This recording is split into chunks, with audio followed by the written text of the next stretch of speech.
bankas Vilmantas klauso, kuo galėčiau padėti? Labas vakaras. Sakykit, čia į banką paskambinau. Taip, į DNB banką. Ir labai malonu, žinokit, aš skambinu tokiu reikalu. Matot, namuose turiu santaupėlių truputėlį pasitaupius. Ir norėčiau pasikeisti pas jūs. Tai sakykit, ar išeitų kažkaip 1:1 ką pakeisti man? Kaip sakot, kaip pakeisti? Tai man reikėtų ką 1:1 pakeistumėt. Ne, dėja, bet nustatytas kursas, kad yra 1 euras yra 3 litai. Oi. 4528, čia yra oficialus kursas. Oi, Jėzus. Niekas nekirs. Žiūrėkit, Nekeis 1:1. nesąmonė, visiška nesąmonė, už tai, kad kaimynė Eliana, suprantat, kažkoks jai vyras sakė, kad gali pakeisti po 1:1. Jei kažkas pasakė 1:1, tėvų kreipiasi į policiją. Ką ta policija? Tai su policininkais dar dalintis pinigus. Oficialus kursas yra, kad 1 euras yra 3 litai. Sena. 15. Tai yra oficialu. Tai sakykit, bet... Niekas jums, nei bankas, nei Lietuvos bankas, nei pašto poskyris, niekas jums 1:1 nekeis. Tikrai pakeis, žinokit, yra vienas vyriškis, jis labai sąžiningas, išsimokslinęs ir jis keičia viską. Jis, žinokit, praeitai... 1:1, tai tokį geriausia būtų perduoti policijai.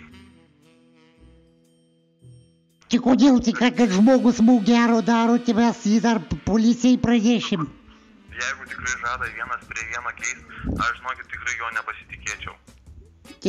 Patarčiau dar pasikalbėti su vaikais ir pasižiūrėti, ką jums vaikai pasakys. Vaikai irgi žulkavoti, žinokit, po to į mane irgi apmulkis.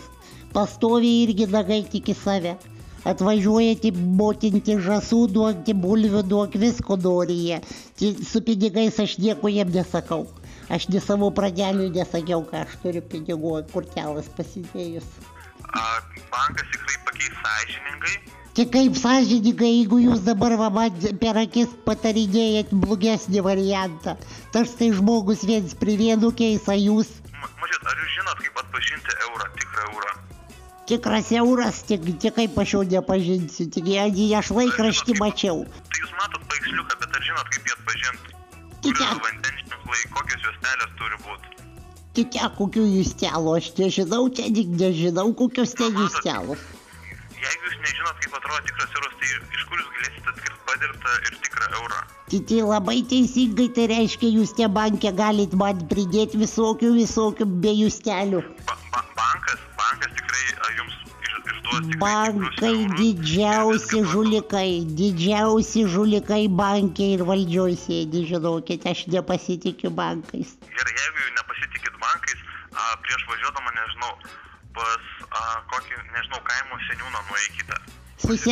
Su seniūnu baisiai nesutarėm, čia žinokit, dėl žemių kuliojomis, pjovėmis, baisiai seniūnas naglas, baisiai nesažiningas.